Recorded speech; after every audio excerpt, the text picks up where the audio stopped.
acerca de lo que es el origen, la evolución de la criminología hasta lo que conocemos hoy en día como ciencia criminológica y el aporte que han dado diferentes pensadores y que nos han ayudado a sentar las bases de lo que actualmente tenemos como base científica de la criminología, iniciando por la idea de que el estudio del delito no data de reciente fecha, ya que desde un momento en el que se organiza la comunidad, la sociedad, se organiza en grupos, en pequeños grupos, clanes, tribus, ya se encontraba figura criminal en cuanto a la comisión de robos, hurtos, asesinatos, entre otros. Es por ello que también al surgir la sociedad surge simultáneamente lo que es el crimen. Esto lo podemos ver fundamentado y sustentado en el primer libro, que es la Biblia, el primer libro donde se puede sistematizar lo que son diferentes historias de comisión de hechos delictivos. Surge también, frente a la comisión de hechos delictivos, surge también la reacción, la respuesta social frente a este fenómeno. Es por ello que diferentes pensadores han enfocado y han ocupado parte de su tiempo en estudiarlo para tratar de combatirlo. Entonces iniciamos con una etapa precientífica y cuando decimos precientífica es porque todos esos aportes han podido ser sistematizados y contribuyen a lo que actualmente tenemos como la ciencia criminológica. Iniciamos por aquel fabulista que conocemos como Esopo, que fue historiador y redactó varias obras literarias, entre esas fábulas y relatos para niños. Él nos dio el primer aporte en cuanto a que el delito debía ser proporcional o debe ser considerado proporcional a la persona que lo comete. Es decir, a mayor peligrosidad o a mayor gravedad del delito, mientras el delito sea más grave, más temible es la persona. ¿Ok? Luego encontramos el aporte de Sócrates, quien establece que el delito era considerado como un aspecto inusual y por tanto existían varios factores que hacían a la persona cometerlo. Sin embargo, no se encuentra como fundamentado ni sistematizado porque no había todavía una ciencia que lo estipulara. Tenemos aportes como el de Hipócrates, quien estudió la relación que existe entre el comportamiento desde el punto de vista biológico y los temperamentos. Establecía que el humor tenía cierta relación en el comportamiento humano y por tanto en el comportamiento delictivo. También tenemos el aporte de Aristóteles, y Platón, quienes ambos coincidían en que uno de los factores criminógenos, es decir, esos factores que influyen en la comisión de hechos delictivos, era la pobreza, que la pobreza estaba relacionada con la comisión de hechos delictivos. Platón, por su parte, establece que fuentes como las pasiones, entre estas tenemos la ira, la codicia, la lujuria, los celos, la envidia. Estas bajas pasiones pueden ser fuentes de comisión de delitos, también la búsqueda del placer y también la ignorancia. Aristóteles establecía que, coincidiendo con Platón, coincidía en que la pobreza y los factores económicos o el factor económico tenía cierta influencia en los delitos. También encontramos que luego de que Tomás de Aquino nos da el aporte en lo que es la filosofía del derecho penal, establece que el delito debe ser tratado de acuerdo a la influencia o a la repercusión social de este. ¿Ok? Tenemos que en la Edad Media surgen ciertas transformaciones, ciertos cambios y se comienza a realizar estudios aislados para estudios médicos. Vale aclararlo, estudios médicos para investigar crímenes, pero de forma aislada. Luego tenemos la influencia de los ilustres, de los iluministas, luego de la Revolución Francesa. Tenemos el aporte de Montesquieu, quien en su obra El espíritu de las leyes habla de la separación de poderes para alcanzar una justicia equilibrada. También nos dice que las leyes deben evitar el delito, pero también deben cuidar al ciudadano, cuidar al individuo. Por su parte, Voltaire establece que no está de acuerdo con la pena de muerte, ya que ésta no cumple con una función preventiva, una función de prevención. Y por su parte, Rousseau, que lo deben haber escuchado en su obra El contrato social, nos dice que el hombre no es malo por naturaleza. Al contrario, el hombre es bueno, pero se corrompe en sociedad. Luego encontramos ya lo que son los precursores prominentes de la criminología. Allí encontramos a Jeremy Bentham, este nos hace un gran aporte, es de suma importancia su teoría del utilitarismo, ya que evalúa o establece que las instituciones, el comportamiento humano debe ser evaluado en función de la utilidad que genera.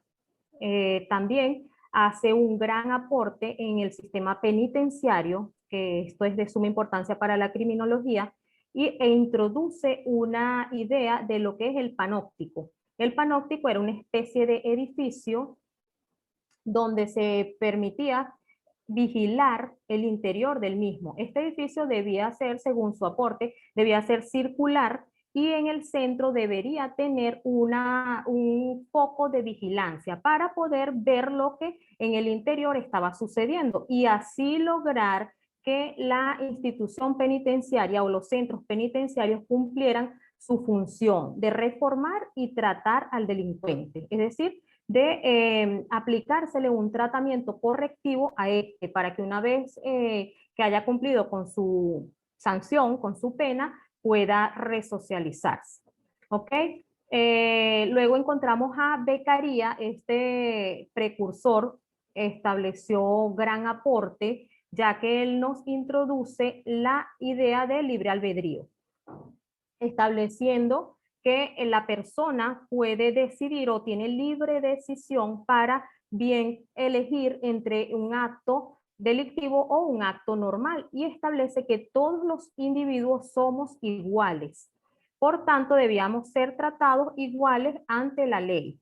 Entonces, él habla de la elección racional. Es decir, usted elige libremente bien sea cometer delito según su elección o no cometerlo. Luego ya encontramos que los positivistas de la época sistematizaron todos estos aportes y nos encontramos con la etapa científica de la criminología.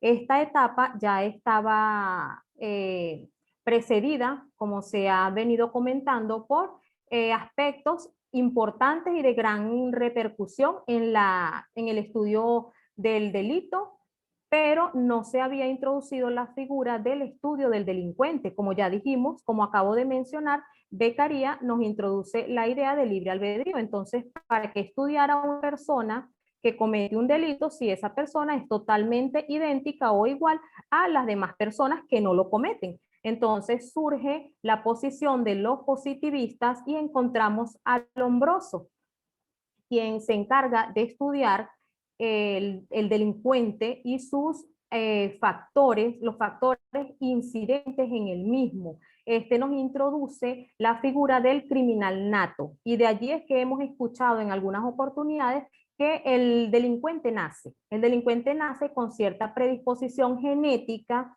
con cierta predisposición y ciertas características y que lo van a predisponer a cometer hechos delictivos.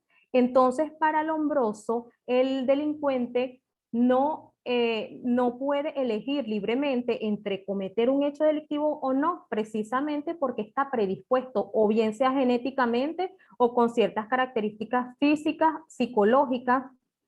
Este antropólogo nos introduce la idea de estudiar al hombre como ser biopsicosocial. Posteriormente encontramos a Ferri, que es también sucesor y que está de acuerdo con que el hombre no tiene libre albedrío y que no todos los hombres somos iguales, sí existe la predisposición, pero el Ferri se encarga de estudiar al hombre desde la influencia que ejerce la sociedad, el factor social y el factor económico. Entonces dice Ferri que sí existe predisposición, que usted no es igual a un hombre delincuente porque el hombre delincuente sí tiene cierta predisposición. Por tanto, vale la pena estudiar al hombre delincuente y su influencia social y su influencia económica y considerando ciertos aspectos que ya había introducido Lombroso. En este momento histórico de la criminología, en la escuela positivista se introduce la figura del método experimental inductivo. Se deja de lado ya el estudio abstracto, lógico, silogístico, en donde se buscaba estudiar el deber ser. Ya no se estudia el deber ser, sino lo que es, lo que se presenta en la realidad, tal como se presenta, sin alteraciones. Luego encontramos a Garófalo, quien nos habla de un delito natural. Nos dice que, si bien es cierto, el delito es inherente a la sociedad, no puede ser erradicado del todo, pero sí puede ser controlado. Por tanto, debe ser estudiado desde su integralidad. Allí ya encontramos a lo que conocemos como la criminología sistematizada. Ya tenemos una ciencia criminológica y esta inicia con la escuela positivista, pero con grandes aportes de los clasistas. Y los clasistas son los que se mencionan antes de la escuela positiva. Y estos positivistas le dan el nombre a la escuela anterior de escuela clásica. ¿Ok? Luego diferentes posiciones surgen diferentes posiciones de otras escuelas, como es la tercera escuela, que es una escuela ecléctica. Esta escuela ecléctica toma aspectos que considera positivos tanto de la escuela clásica como de la escuela positivista. También surge una escuela en contraposición de todas estas escuelas, surge la escuela de Chicago, que es una escuela en donde se toman aspectos ya culturales, aspectos de zonas, aspectos de ubicación y aspectos arquitectónicos, estableciéndose allí que estos aspectos tienen grandes repercusiones en la comisión de hechos delictivos.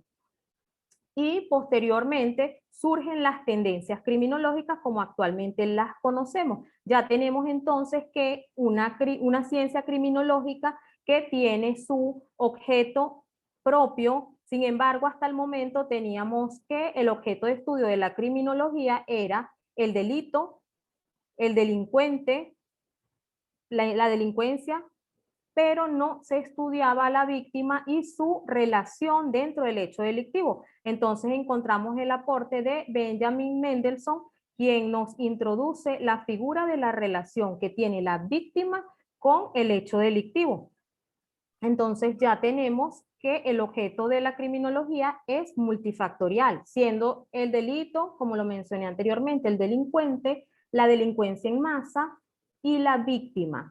Posteriormente, con aportes de von Henting, se introduce la figura de la necesidad del estudio de las instituciones y la repercusión de estas instituciones de control social en la comisión del hecho delictivo. Entonces, nuestro objeto de estudio queda configurado de la siguiente manera: el delito, el delincuente, la víctima y el control social, bien sea formal o informal, porque estas respuestas de las instituciones de control son de gran importancia, de vital importancia, porque en virtud de esto pueden surgir diferentes tipologías criminales y modificarse las mismas. Actualmente tenemos una criminología basada en el método científico y, como ya les he mencionado en videos anteriores, en el video que les proporcioné de los mitos de la criminología, ya la criminología en este momento histórico ya tiene independencia de otras ramas. Cuando hablamos de la criminología, cuando surge como ciencia, hablamos de médicos, primero de juristas, y por eso es que se dice que la criminología nace a la sombra del derecho. Encontramos el aporte de médicos, de antropólogos, sociólogos, biólogos y otros en diferentes disciplinas científicas. Es por ello que surge la criminología como interdependiente de esas ciencias, pero actualmente la criminología ha logrado y ha alcanzado autonomía científica y teniendo su objeto y su método particular, ya no podemos decir que la criminología es una rama de tal ciencia o es una subrama o una subespecialidad de otra ciencia. ¿Ok? Entonces consideramos a la criminología como una ciencia empírica, porque empírico proveniente de la realidad, es una ciencia del ser y no del deber ser, como lo es el derecho penal básicamente, y no es una ciencia que busca alcanzar un objeto de estudio a través de otra ciencia, simplemente toma aportes de algunas ciencias, pero que no considerando esos aportes igual puede alcanzar su objeto de estudio. ¿Ok? Voy a darle unos minutos si quiere hacer alguna pregunta, Yorley, para aclararle de aspectos que no le hayan quedado claros. En la parte de las escuelas clásicas, profe. Ajá, le voy a hacer un poquito de énfasis allí. Bien, no, para aclararle principalmente, la escuela clásica no surge como una escuela. Una escuela es un conjunto de aportes, un conjunto de principios que están formados para tratar una área específica. Ella no surge como una escuela. Los que le dan el nombre de escuela son los que surgen posterior a ella y son los positivistas, que sí fueron los que ya sistematizaron todos esos aportes y se consideraron los científicos de la criminología. ¿Quiénes le dan el nombre de escuela clásica a esa escuela? Se la dan Lombroso, Ferri, Garófalo, entre otros ya criminólogos propiamente que trataron de sistematizar todos esos aportes. ¿Quiénes fueron los clasistas, los de la escuela clásica o los representantes de la escuela clásica? Fueron juristas. Por tanto, no se considera que sus estudios y sus aportes sean parte de la ciencia criminológica como tal, pero sí ejercieron gran influencia y gran repercusión en el surgimiento de la criminología.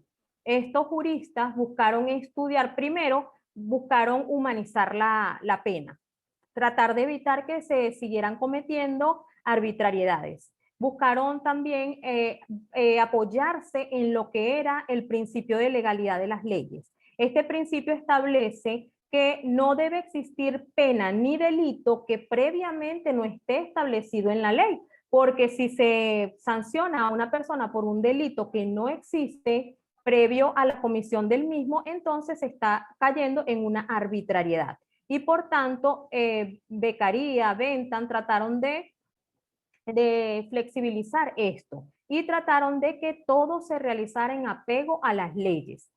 Trató de establecer el principio de libre albedrío porque para ellos, como les dije anteriormente, ellos eran juristas, ellos no eran médicos, no eran antropólogos, no eran biólogos, entonces ellos lo que trataron fue de enfocarse en el delito y la sanción del mismo, porque ellos buscaban controlarlo y la única manera para ellos de controlarlo era de sancionar. Para ellos, la sanción tenía que tener un efecto disuasorio y esto lo estableció precisamente Beccaria. La pena debe cumplir un efecto disuasorio, se debe disuadir a la persona con la aplicación de una sanción frente a esos comportamientos, ¿ok? Entonces, ya los positivistas sí flexibilizan esto y sí lo hacen de manera científica porque ellos sí tenían las herramientas para hacerlo. Por ejemplo, Lombroso estudió cráneos de delincuentes. A través de estos estudios encontró que existía cierta relación, como le dije anteriormente, cierta relación con las características físicas, psíquicas y mentales de las personas que habían cometido esos hechos delictivos. Existían ciertas características en la morfología de la cara, ciertas características genéticas, y la predisposición genética es de suma importancia. Sin embargo, estos fueron las primeras bases de estos médicos, fueron las primeras bases de la criminología. Actualmente la criminología, si ustedes me preguntan si el criminal nace o se hace, pues yo les respondería que no existe determinismo, no existe ningún determinismo. Yo como criminólogo no les puedo decir a simple vista, porque el criminólogo tiene que basarse en la realidad, dependiendo de la situación. Entonces yo tendría que estudiar el caso desde su integralidad, porque bien puede esa persona tener cierta predisposición genética, pero esa predisposición genética no se despierta sin un estímulo, ¿ok? Entonces, bien puede existir predisposición genética, pero también puede existir la influencia de la sociedad. Existen muchos factores criminógenos y por eso se dice que la criminología es la ciencia del por qué, porque yo tengo que determinar por qué esa persona cometió hechos delictivos. No puedo decirlo a simple vista porque ese era el error de los anteriores, de los precursores de la criminología como ciencia. Se basaban en un silogismo jurídico y se buscaba encajar un supuesto hecho delictivo en lo que estaba establecido en la ley, porque esa es la ciencia del deber ser. Entonces, si usted comete este hecho delictivo encaja en esta tipología delictiva, por tanto, a usted se le aplica esta sanción. Pero, ¿qué sucede con la influencia o los factores criminógenos? Esos factores criminógenos la hacen más o menos responsable de ese hecho delictivo. Por lo tanto, no puedo determinar si un hecho delictivo fue cometido por elección racional, porque usted, estando en su sano juicio, usted tiene la libre decisión de elegir entre el bien y el mal, pero pudiendo también estar influenciada por factores ajenos a su voluntad. Entonces, todos esos factores valen la pena ser evaluados. Hay que evaluarlos para poder determinar cuál fue el detonante de la comisión de ese hecho delictivo. ¿Ok? Por otra parte, es importante hacer mención a que el surgimiento de otras escuelas de posterior ya al positivismo. Ya cuando hablamos de positivismo estamos hablando de que ya existe una ciencia como tal, con errores y defectos, pero ya era una ciencia basada en el método científico. Ese método científico le da la autenticidad y la convierte en ciencia independiente. Ya no estamos basándonos en supuestos, en suposiciones, en ideas abstractas, nos estamos basando en cómo se han presentado los hechos en la realidad. ¿Ok? ¿Surgen otras escuelas? Sí, surgen otras escuelas en contraposición y que critican ciertos aspectos de las escuelas anteriores, como le mencioné. Una tercera escuela es una escuela ecléctica, una escuela que trata de hacer un sincretismo entre lo que le parece o lo que consideran los representantes de la misma, lo que consideran bueno de una escuela, pero no tan bueno de esa escuela, pues eso que no es tan bueno para ellos lo descartan y hacen un sincretismo entre todos esos elementos. También surge otra escuela, como le dije, la escuela de Chicago. En esa escuela de Chicago, ya como la criminología ha venido evolucionando, entonces se considera que todos aspectos del urbanismo, de la ubicación, de las zonas populares, esos factores también influyen. Hay unas teorías que encierran esa escuela, que son, por ejemplo, la teoría de las ventanas rotas. Esa teoría establece que donde no hay control, es más posible que se cometan hechos delictivos. Establece que un lugar, una zona en deterioro, le da a las personas como una sensación de inseguridad. Por tanto, allí hay más posibilidad de que se cometan hechos delictivos que en zonas donde hay vigilancia, donde hay control social y donde hay una atención a las fachadas, al urbanismo como tal. También surge una teoría que es la teoría de los puntos calientes, que establece que en determinadas zonas hay más peligro de ser víctima de hechos delictivos que en otras zonas. Y esto se convierte, estas zonas donde hay más posibilidad de ser víctima de hechos delictivos, se convierte en puntos calientes.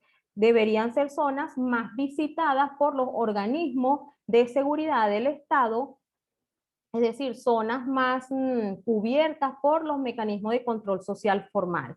Hay diferentes teorías, la de los espacios rutinarios. Si usted pasa todos los días por una misma zona, es más posible que alguna persona que se dedica a la comisión de hechos delictivos la convierta a usted en blanco de ser víctima de hechos delictivos. Y esta serie de teorías son recogidas o englobadas dentro de la escuela de Chicago. ¿Qué sucede? Que actualmente tenemos el aporte de diferentes pensadores criminólogos y tenemos tendencias criminológicas. Básicamente, en la actualidad se le da atención, por supuesto, al objeto de estudio de la criminología, que ya lo sabemos, ya lo manejamos, ya sabemos que la criminología nada tiene que ver con la criminalística, porque ya superamos los mitos que los medios de comunicación nos han hecho entender como criminología, como sinónimo de criminología. Entonces ya sabemos que el objeto de estudio es multifactorial, ya sabemos cuáles son esos factores que forman parte del componente criminológico. Entonces sabemos también que la tendencia a estudiar ahorita el objeto es más hacia los procesos sociales, hacia esos procesos sociales, ambientales y culturales que inciden en la conducta delictiva. También tenemos un factor dentro de la criminología y del objeto de estudio de la misma, como es la conducta desviada. La conducta desviada, para diferenciarla de la conducta delictiva, es aquel comportamiento que no está tipificado en el ordenamiento jurídico del país, pero que se aleja de los parámetros sociales. Son todas aquellas conductas que, no estando establecidas como delitos, perjudican la estructura de la sociedad, ya que no son conductas usuales. Estas conductas también son circunstanciales y se va a circunscribir al momento y al lugar. Lo que para nosotros puede ser una conducta desviada, para otro país, por ejemplo, de Latinoamérica, no lo es. O para algún país de Europa, por ejemplo, o para un momento histórico. Por ejemplo, lo que para nosotros es considerado, o como nosotros consideramos, por ejemplo, el matrimonio homosexual, no lo consideran otros países, por ejemplo, como España. Entonces se va a circunscribir al momento histórico, pero ya sabemos que una conducta desviada es una conducta que se aleja de la conducta media de la sociedad en la que estamos o de la que estemos hablando. ¿Ok?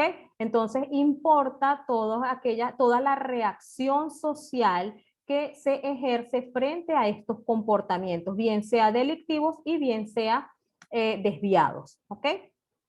Es importante también aclarar que existe cierta influencia, y esto también fue objeto de preocupación por muchos estudiosos, cómo es la repercusión de la influencia que ejercen esos mecanismos de control social. Y esto es precisamente por la respuesta que generan los representantes de esas instituciones. También se dice, una de las teorías es que se plantea, la teoría del control social, es que todos podemos ser delincuentes, todos tenemos esa cierta tendencia a cometer hechos delictivos, pero no todos poseen la posibilidad del autocontrol. Yo me controlo y yo evito cometer hechos delictivos porque yo sé, yo conozco las consecuencias que me va a generar la comisión de esos hechos delictivos. Entonces, yo ejerzo sobre mi propio comportamiento cierto control que no ejercen sobre el comportamiento de sí mismo algunos delincuentes, ¿ok? O algunas personas que cometen hechos delictivos o desviados. Entonces, ¿qué sucede? Que también las instituciones ejercen gran influencia. Se dice que hay una de las teorías que se plantea que la persona, que es la teoría del etiquetamiento, aquella persona que nace y desde el momento en que nace se empieza a estigmatizar por determinados aspectos que pueden ser diversos, bien sea por la raza, bien sea por la posición socioeconómica, bien sea por el lugar donde vive o por la influencia de los padres, por ciertos factores.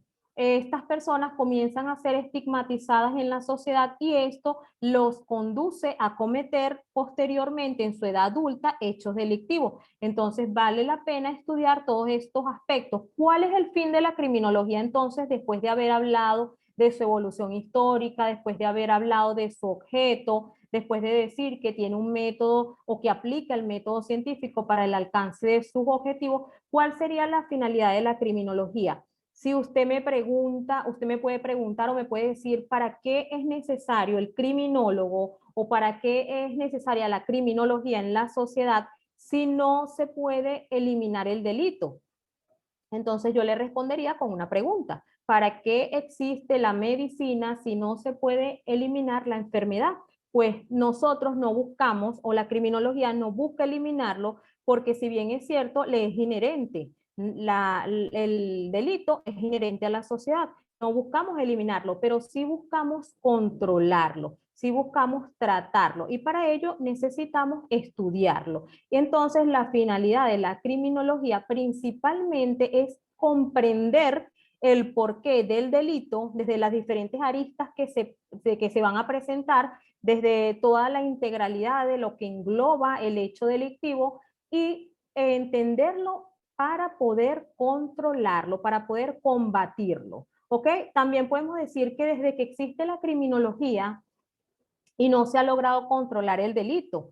Pues no es precisamente que no se haya podido controlar el delito, sino que la sociedad va evolucionando y con ella, con la misma evolución de la sociedad, también van evolucionando los delitos y podemos apreciar que en determinados lugares, en determinados momentos también surgen diferentes tipologías criminales. La misma forma de comisión de un hecho delictivo que podamos observar en la actualidad no va a ser la misma forma que empleaban los delincuentes de otras épocas y de otros tiempos. Entonces, ¿qué sucede? Si evoluciona la sociedad, necesariamente va a evolucionar el delito. ¿Qué debe suceder? Que también debe evolucionar la criminología y estar a la vanguardia de esas nuevas tipologías criminales e ir comprendiendo todos esos factores criminógenos que ejercen influencia en la comisión del hecho delictivo.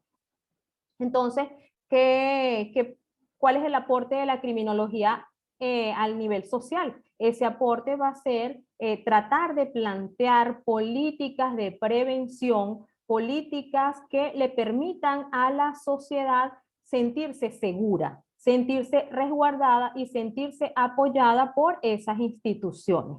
Bien, sabemos que existen instituciones formales e informales que logran o que tratan, mejor dicho, de combatir el delito. Las instituciones informales son las instituciones que nos podrían contribuir a prevenir el delito, como son las instituciones educativas, la misma familia, la misma institución familiar, las instituciones religiosas que también tienen cierta influencia en el surgimiento de la criminología, las instituciones, todas las instituciones donde se busca establecer parámetros de comportamiento. Entonces, estas instituciones nos permiten a nosotros establecer los parámetros que nos van a ayudar a combatir el delito dentro de la sociedad. Lo que necesitamos es ir de la mano con esas instituciones y trabajar en pro de la prevención, porque en tiempos anteriores se buscaba más que todo con la sanción, con la pena, se buscaba reprimir, castigar. La tendencia criminológica actual es de prevención. Necesitamos prevenir los hechos delictivos para evitar que estos hechos delictivos desborden el campo de acción de la criminología. ¿Ok? Por otra parte, es importante establecer que en este proceso de evolución existe también un proceso que ejerce gran influencia en la configuración de lo que es la tendencia criminológica actual, y eso es el proceso de criminalización. Existen tipologías criminales que anteriormente no estaban estipuladas y que actualmente se estipulan, y se dice que, bueno, hay aportes de pensadores que establecen que lo que es prohibido nos es más llamativo, nos despierta gran interés. Entonces, en una sociedad donde no existía una tipología criminal y luego se establece ese comportamiento como criminal, eso genera cierta influencia en despertar el interés de ciertos delincuentes en cometer esos hechos delictivos o a la inversa. Hay tipologías que antes estaban establecidas como delito y que luego dejan de estar criminalizadas, dejan de formar parte de esas tipologías criminales de ese determinado lugar. Esto ejerce gran influencia en la comisión de hechos delictivos. Es importante también resaltar que en cuanto a las políticas que se deben aplicar, existe cierta predisposición y ha existido durante la historia en que esas políticas sean represivas, en castigar, en sancionar, en reprimir, pero la tendencia, como dije anteriormente, la tendencia actual debe estar enfocada en la prevención, en prevenir, para poder alcanzar un control de esos hechos delictivos, que como dije anteriormente, si bien no los podemos eliminar, no los podemos erradicar de la sociedad, pues sí necesariamente deben estar controlados para que exista o para que se alcance la seguridad jurídica, se logre el bien común y podamos desenvolvernos en una sociedad que nos genere a nosotros seguridad, que nos genere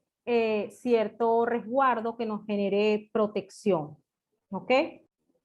Muy bien. Ahora quiero conocer, bueno,